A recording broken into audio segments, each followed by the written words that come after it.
Good morning, everybody. We are here in Jacksonville Beach at the Cantrell residence, just doing a real quick follow-up. We've got some earlier footage where this property was looking really quite rough, but now that you'll see that the finished project makes this yard look absolutely amazing. There were some huge bougainvillea which we tore out earlier on here. Now you will see some staining on the fence. They have an irrigation system that's based on a well. We had to do extensive irrigation work in this project because the well pump itself wasn't functioning.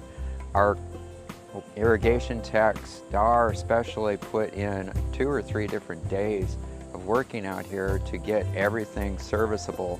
Originally there were a grouping of bananas against the fence where we have a queen palm and podocarpus. We added some hydrangeas underneath of the ligustrum tree, and we added some liriope. We left some of the bananas. We did some additional podocarpus to break up the fence on the far side. And then we've transplanted some bananas over towards the neighbor's side. And then you see a couple more queen palms.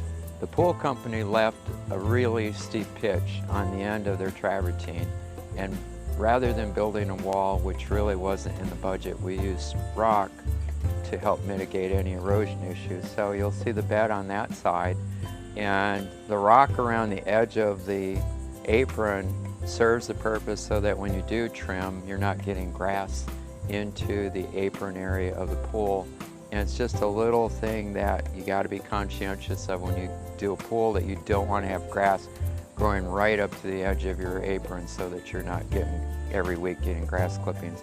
We've got a number of hibiscus out here, spotted. We added this pot right here with some vinca in it, and that'll allow them to do some seasonal changes of color. And the color of the pot kind of ties in with the color of the water back here.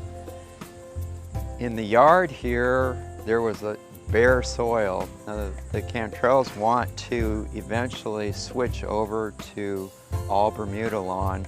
So at the moment we've got Bermuda here. We've got a kind of a hodgepodge behind us. In a future phase, we're going to probably be replacing the rest of the turf for them and installing the rest of it in Bermuda. So the Bermuda is nice in that it's very durable grass.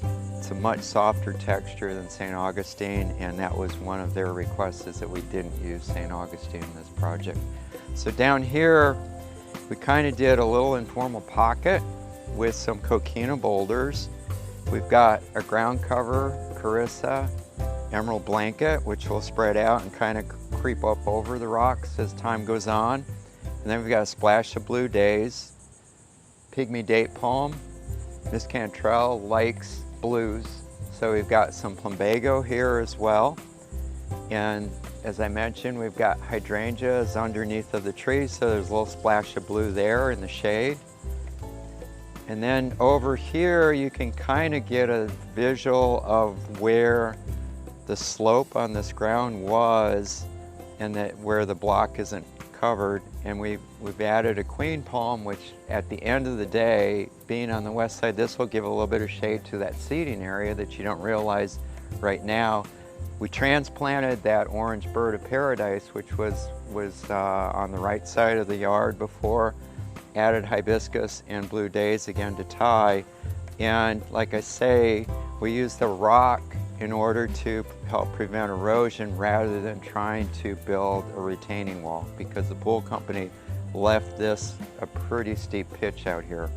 Now we've got some more tie-ins with hibiscus, another queen palm, and then you can see the Bermuda grass where I'm standing. But turned out to be really quite amazingly nicer than where we started in this project, and I think they're extremely ecstatic over the results. The birds are snowbirds today. They are up north. I believe they did text me from, I believe, Quebec. So, but just to show off for them, I am going to dip my feet into this beautiful cool water. Thank you for stopping in. Now this yard is now flamingo worthy, and I am ready for a dip.